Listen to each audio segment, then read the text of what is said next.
situation today, right? They don't have the faith. Huh? They don't have the faith, period. No, that's right, that's right. And that's they're not right. interested in it. No, but that is a very severe judgment. That they don't have the faith, they're not interested, and they are our representatives. So what do we do about it? Pray. Yes, I agree with you, but is that enough? It's a good start.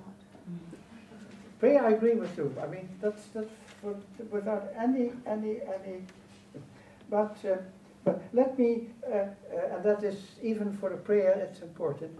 Keep in mind that in its origin, the European Union, as it is today, is a fundamentally Christian project. Through the persons who made the difference by creating and enlarging it. It is important that we keep that in our minds, exactly because there are so many Europeans today who don't have the faith to live by it. Okay. Questions? I must be careful because, yes?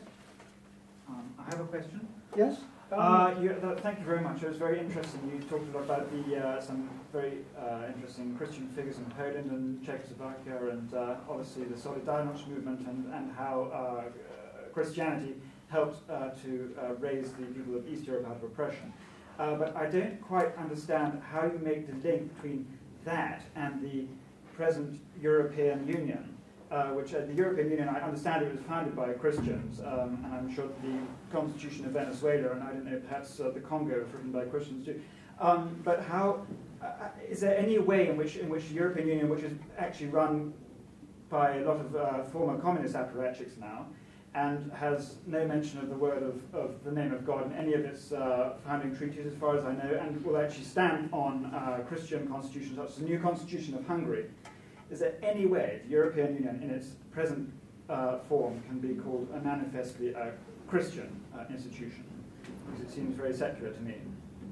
Well, you see, only in the sense in which I warned you right in the beginning. Don't forget that European civilization is fundamentally ethical, dualistic.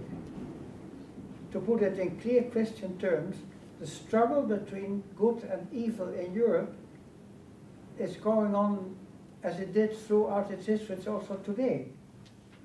So the very Christian project in its origin is constantly in danger of being destroyed by, well, let's say in the dualistic term, by pagan forces who want to have it the other way.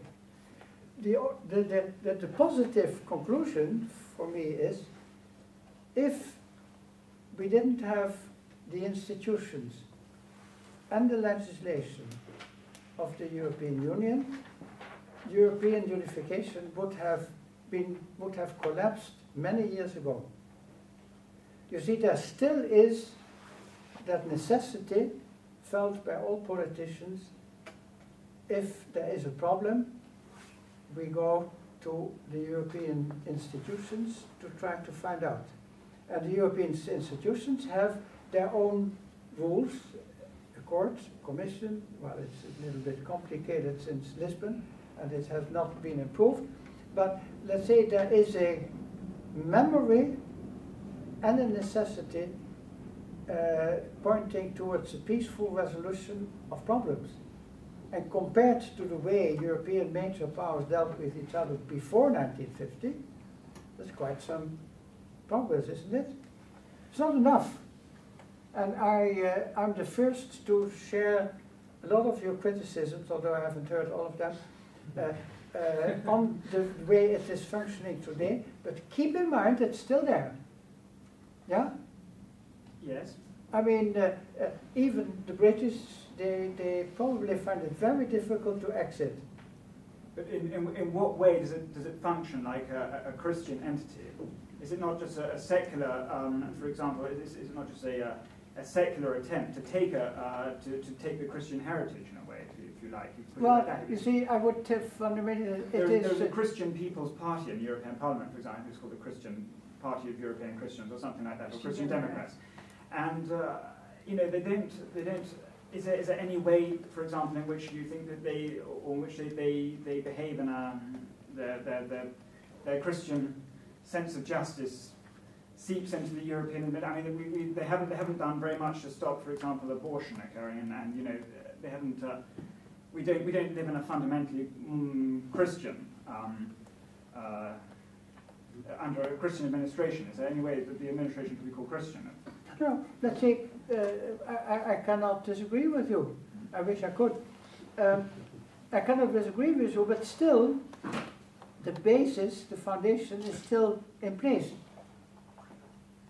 Let's say, take the matter of abortion. Mm-hmm. Yeah? We still can, with democratic means, fight that tendency. And as you certainly will agree with me, if you fight that tendency, you must start at the level of the families rather than at the European Parliament. Much of our politicians reflect the bad habits of all of us. Don't they? You see, and as Christians, we still have a chance on the basis of this very Christian foundation to make a difference in Europe today. Problem is that we don't do enough of it. I know too many Catholics and Christians around me who withdraw in their self-proclaimed ghetto of truth and don't go out and do what Pope Francis today tells us we should do. Given our background, when things go wrong the way you say, the first question is, what have we failed to do that it has come as far as it is? Because if you, let's say, if we share the faith, we know that the sign of contradiction, the message of Christ, is by far the better one compared to any other secular message, any secular message you get today. Isn't it? Why don't we fight for it more actively and more openly? So in a way, your question is correct, but in a way it should come back to us. What have we failed to do that it went so far while the foundation is so good? Yes? It seems to me that what's actually taken place, though, I think the European Union here is being given more credit than it's due, with the greatest respect. It's simply that the context has changed. So you say, well, European governments or European countries treated each other in a way that was completely unacceptable compared to the way they treat one another now. But actually, you know, what we didn't have, you just mentioned the family, what we didn't have was the systematic breakdown of the family. We didn't have unelected leaders telling countries who that have a culture, they have absolutely no understanding of how they should behave, for example. So it seems to me sort of a different type of warfare, a less bloody form of warfare, but it's still the same. And it's all very well saying, well, we need to look to ourselves and see, you know, what have we done and so on. But actually, in the same way as, let's say, the church is meant to lead its subjects to its supernatural end, the state is supposed to lead its subjects to their natural end, their natural finality. There is a responsibility on the state as well, and it's failed enormously, in my humble opinion. Well, you see, again, there's a lot which I could share with you, but let us not idealize Europe's past history. I had the chance to review a little bit of it in my latest book, but also in the one on European unification.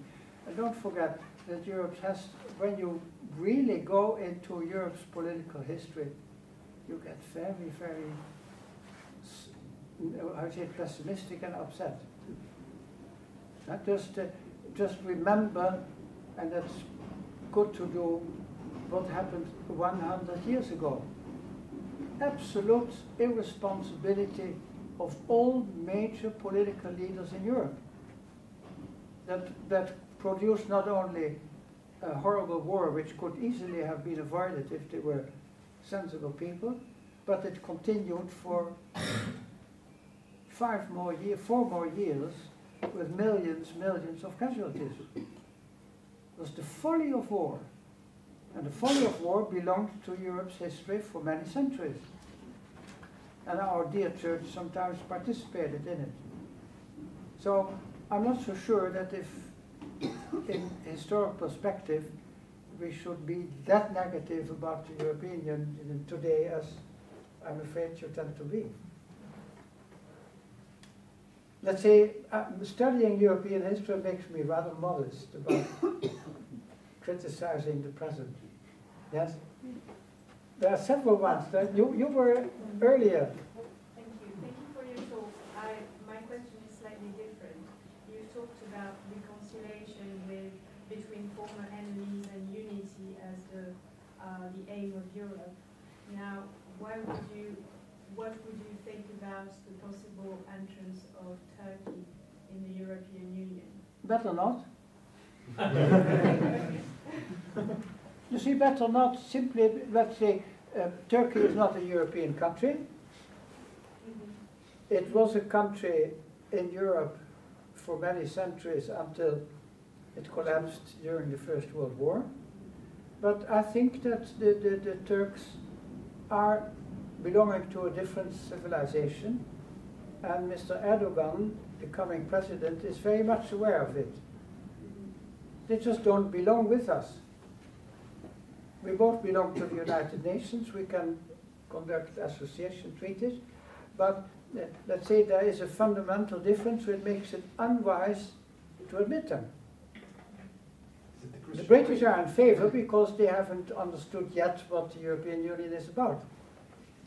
I'm sorry, yes? You mentioned a slightly safer subject in history. You mentioned Schumann quite a lot. Yeah. Where do you place Joseph Ratzinger in your positioning of the fathers of European Union? Joseph Ratzinger in London.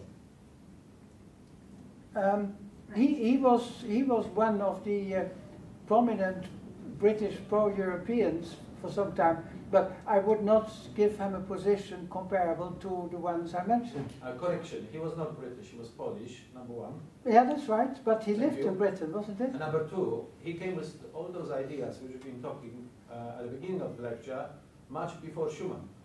Yeah, but you see, that is not, that may well be. I mean, you are making it difficult for me because I love Poland so much that, in fact, read on my website the speeches of Sikorski on Europe. They are the best over the last 10 years I've seen. You can find them on my website. Sikorski is a good example of a Polish foreign minister who is, in a good sense of the word, pro-European. But you see, it is one thing to have good ideas. It is another thing to be able to translate them into fundamental political change. And that Ratzinger, unfortunately, didn't manage. Schumann had the great capacity of having good ideas and translate them into something that made fundamental political difference to Europe. And the same applies to John Paul and to another Paul, and Solidarność, all Poles. Yes? They did better than Ratzinger, I think. Yes? Right at the beginning, you said Britain and Russia were the two countries who didn't understand what Europe was about, but you put them in the same bracket. Yeah, that's very much I know, provocative. Yeah. But my point I wish to make was that my father grew up in Finland when it was under Russian domination. Yeah. And they escaped, his family escaped with their lives during the Russian Revolution.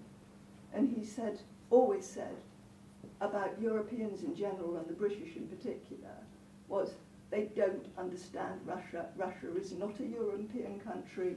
They are an Eastern country, and they think like Eastern people. And I know that they're Russian Orthodox and they're Christian, but he said they don't value life as Europeans do or did. And he said people always make the mistake of thinking they're European. He said they're not.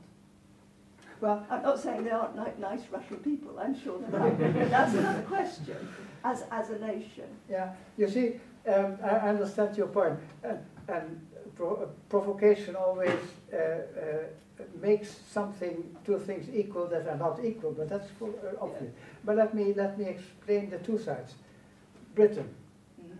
If you look at the speeches of Macmillan in 1950, why Britain should not become a member of the European Golden Sea Community, and David Cameron today, what he thinks about it, it is surprising how little difference there is. Although Britain has been in since 1973. Yes. There is a fundamental misunderstanding on the political, moral purposes of the process. The British have always thought in purely economic terms about Europe. We joined that club, like, as some writer said it quite interestingly, like impoverished aristocrats who have to go to the soup kitchen. That is one of the books of Manzini. That's very good, I like that. The Impossible Europeans, I like it also. There's another one, I give you the other quote. I like it also. You see, there never was an understanding among the political class of Europe being something more than a free market or whatever it is. So much so that the British now insist on having an internal market, and they do not even realize that an internal market is the most intrusive economic system for member governments. That's why we need this endless detailed rules from Brussels. That is not because Brussels want it, but it's because the British want their internal market. So much as a government regulated, that means that you have to regulate everything. So that is a contradiction, but they don't understand the political purposes. There's another quote from the same book, The Impossible Europeans. Britain still thinks that it does not belong to Europe. Well, it doesn't. It's an island on the periphery. Because if God had wanted Britain to be part of Europe, he would not have dug the channel. Yes, exactly. Quite right. Yeah, of course. So the Russians, you see, in a way, the Russians is, of course, an entirely different story. Russia has always had a completely ambivalent attitude towards what we call Europe. On the one hand, they want to imitate and belong. On the other hand, they want to separate and say, you are all infidels, we are the true Orthodox Christian Church. So they are split among themselves. What I mean politically is a more limited thing. The Russians cannot think of the European Union except in terms of an adversary. They have not understood that the peaceful enlargement is entirely different from the conquest made by the European major powers. It is not Napoleon trying again to occupy Moscow. The peaceful enlargement is an entirely different process from what the Russians are still used to today and still practicing, and they think that the Europeans are doing the same. They fundamentally misunderstand what it is about. So politically, the provocation made a little sense. Historically, of course, you must kind of clearly make it. But as you said already, Britain doesn't belong to Europe, so you understand the point. Yeah.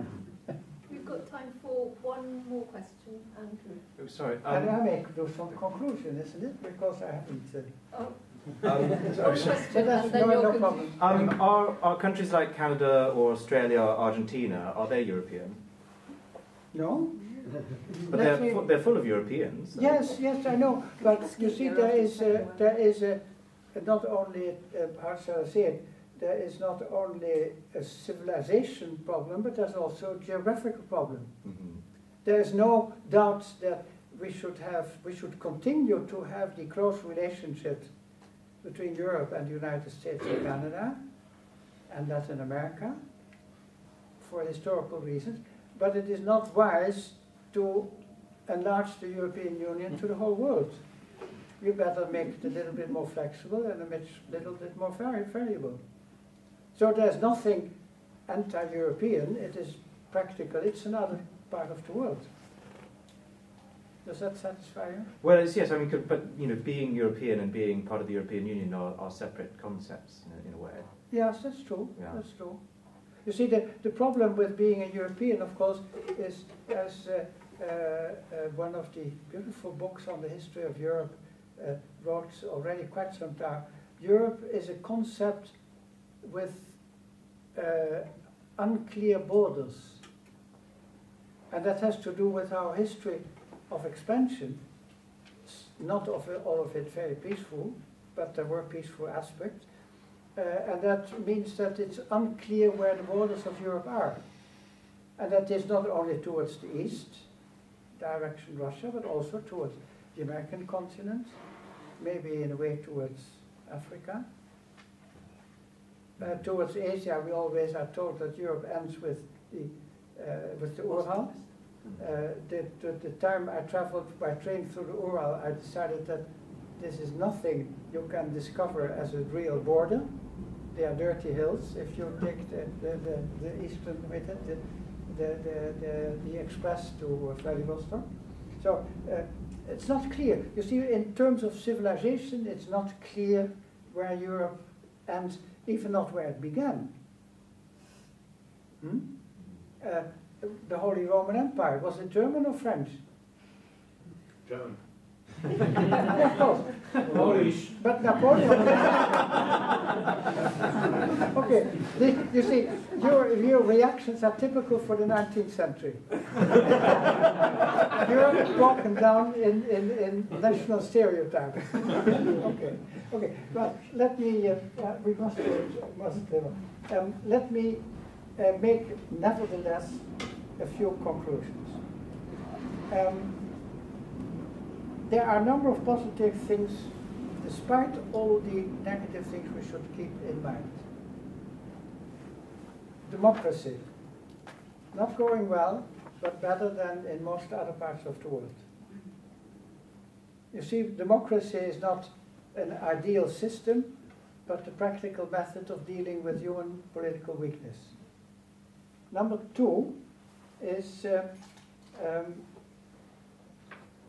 if we compare legal developments in Europe with legal developments in other parts of the world, we can see meaningful progress.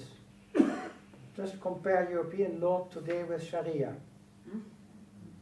Sharia is just customary law as it stood about at the time of Mohammed. In Europe, thanks to the Catholic Church, and thanks to the Christians, we have had a development in which progress was possible. I always mention something which very few, even jurists, are aware of, but certainly non-jurists. The canonists in the 12th century, when discussing the sources of law, added conscience to custom.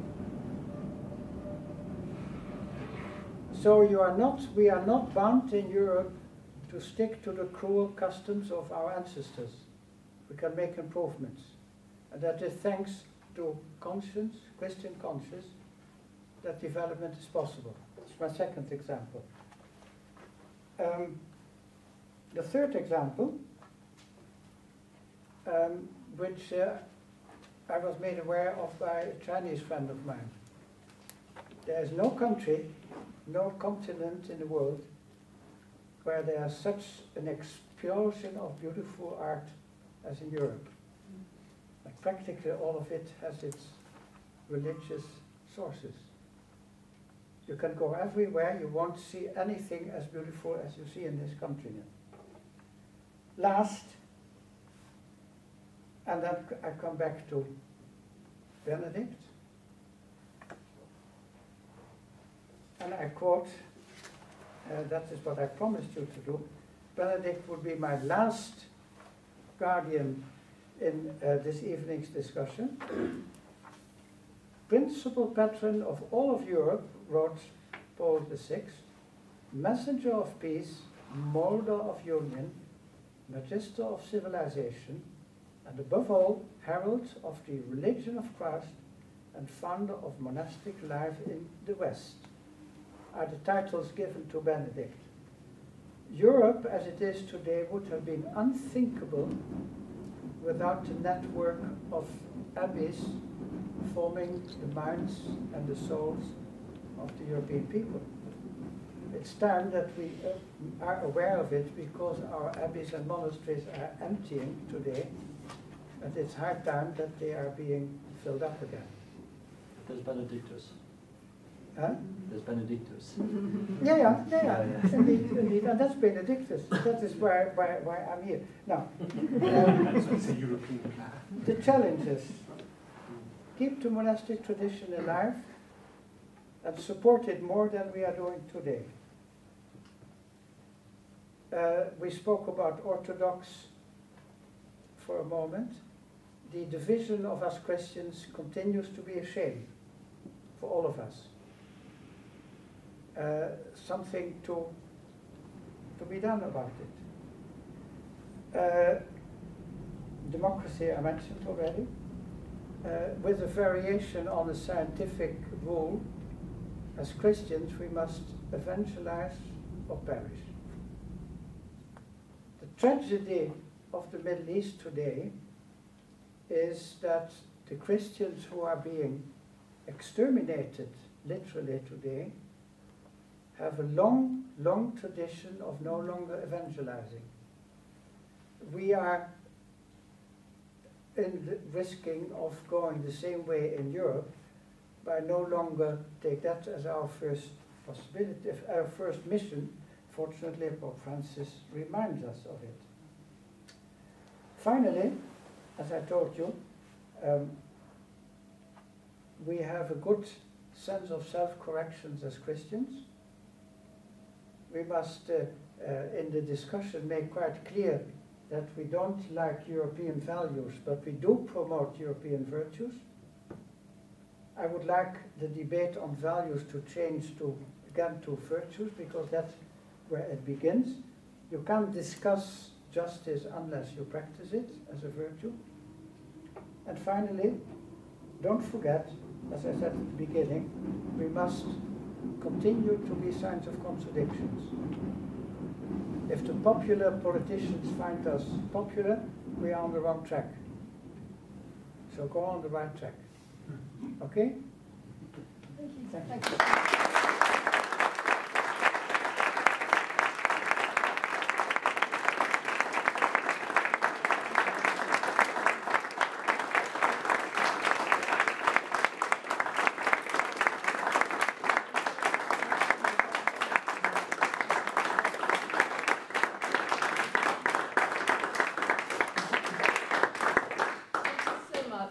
I think we're all greatly honoured and privileged to have participated in what was a real discussion, and wonderful to have St. Benedict, who is essentially the inspiration behind Benedictus, and why we chose the name was because of the European nature of his project, and it could be nothing more fitting for us to hear about him today in the context of all of the challenges of our current society. So thank you again.